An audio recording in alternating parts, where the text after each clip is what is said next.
Genesis has been a brand for more than 2 full years now, and its G90 flagship has established itself as a viable member of the luxury sedan club by employing the same formula that has worked for parent company Hyundai time and time again: lots of car for the money. High smooth powertrain, posh and quiet interior, compelling value. Low's low prestige score, what's your hurry handling? For even deeper coverage of the G90, view our buyer's guide in-depth review. The G90 can be perceived as the peak expression of that strategy. Most of the traditional elements of rolling hedonism are baked into this big sedan.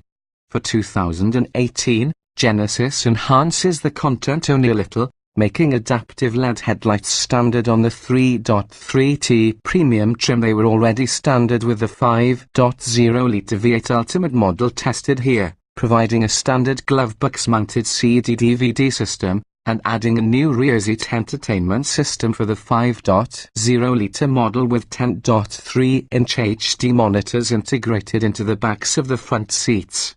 We are not immune to hedonistic comfort. Our road test of last year's G90 lamented the relatively small sunroof and the absence of a rear seat massage system, although the multi-adjustable rear seats are otherwise beyond reproach, and many of us are completely indifferent to sunroofs. Neither element has changed for 2018. The list of standard features in this G90 V8 with all-wheel drive rivals the introduction to War and Peace in terms of sheer length. Some highlights include 22-way power adjustability for the driver's seat, 16-way for the front passenger, 14-way for the right rear passenger, and 12-way for the left rear. Does that seem excessive?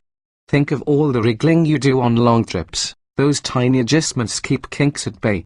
All the seats are heated, ventilated, and clad in Nappa leather, of course.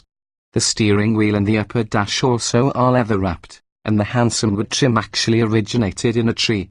Other accoutrements include a 12.3-inch center screen controlled via a knob on the console, a 7.0-inch color information display tucked between the speedometer and the tachometer, a head-up display, and those aforementioned monitors in the front seat backs. Not entertained enough? There's a 17-speaker lexicon audio system and a rear window sunshade you can power up and down. Conveniences extend to a hands-free power-operated trunk lid, powered soft closed doors, a lengthy catalogue of driver assist features, all kinds of device connectivity, and stretch-all limbs, limo-like rear seat legroom. Luxury expectations. Everything in the G90's inventory of rolling self-indulgence also is available in similarly sized higher roller sedans such as the Audi A8, the BMW 7 Series, the Lexus LS, and the Mercedes-Benz S-Class. And at least some of the cars in this class, for example, the A8 and the S-Class, have advanced semi-autonomous driver assist features that G90 can't match. The Genesis is equipped with adaptive cruise control, automated emergency braking, and lane keeping assist, but it won't steer itself across long stretches of lightly traveled freeway in the manner of, say, a Cadillac CT6 with Super Cruise. But be that as it may, one of the fundamental appeals of the G90 is that it provides its lengthy array of luxe features, fairly imposing curbside presence, handsomely appointed interior, and respectable dynamics at a price that undercuts similarly equipped establishment sedans by as much as $25,000. And the equipment listed above is all standard. This $75,345 test car didn't have a single option on it, because, aside from paint and leather color, there aren't any options offered on this top ultimate trim level. Adding all-wheel drive to a V8 G90 costs $2,500. That means buying the biggest Genesis can cost less than one of the decently equipped mid-size sedans from other luxury brands, such as an E-Class or a 5 Series. Those with the disposable resources to strap themselves into a luxury sedan obviously have more discretionary latitude than most, but price disparities of that magnitude are very hard to ignore. The Equus connection dynamics. The G90 owes some of its mechanical heritage to the Hyundai Equus, an ambassadorial sedan that many regarded as Korea's interpretation of the Lincoln town car. Big, quiet, and dignified in a yesteryear sort of way, it had a limousine persona.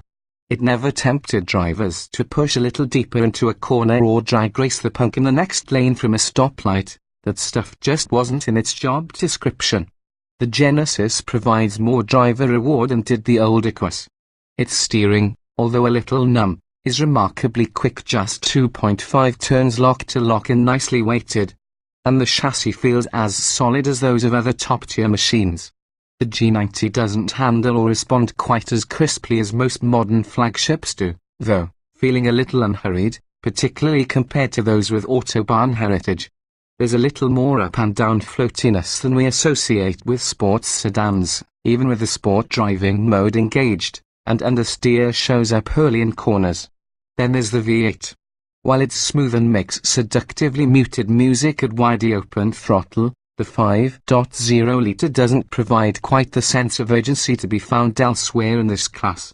Although hefty, at 4,972 pounds, the G90 is lighter than some of the other big luxury sedans, yet it turns out to be less quick. On the other hand, taking 5.1 seconds to reach 60 miles per hour isn't slow, and neither is a quarter-mile pass in 13.7 seconds. A 172-foot stop from 70 miles per hour means that braking rates are so-so, but fade is not an issue. Similarly, 0.84 grams of grip on our skid pad rates as just okay, although it could undoubtedly be improved by substituting summer performance tires for the standard all-season rubber Continental Conti Pro Contact size 24545R19 front and 27540R19 rear. But how much does athleticism matter in cars of this type? How many S-Class owners take their rides out for backroad blitzes on a Sunday morning? How much more are you willing to pay for the added ability?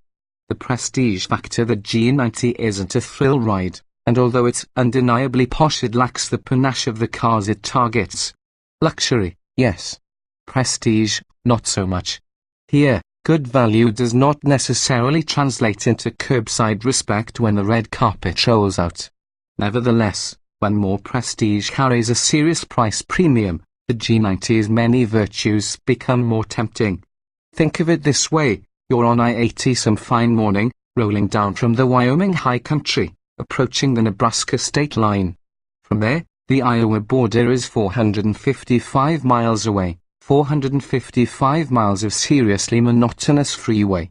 That's when you want all the automotive hedonism and comfort you can cluster under your net worth. People who spend twice this much for their more prestigious luxury sedans, they're probably making the trip in a plane, anyway. Viewed in that context, the G90's appeal, luxury at an attractive price, is hard to beat.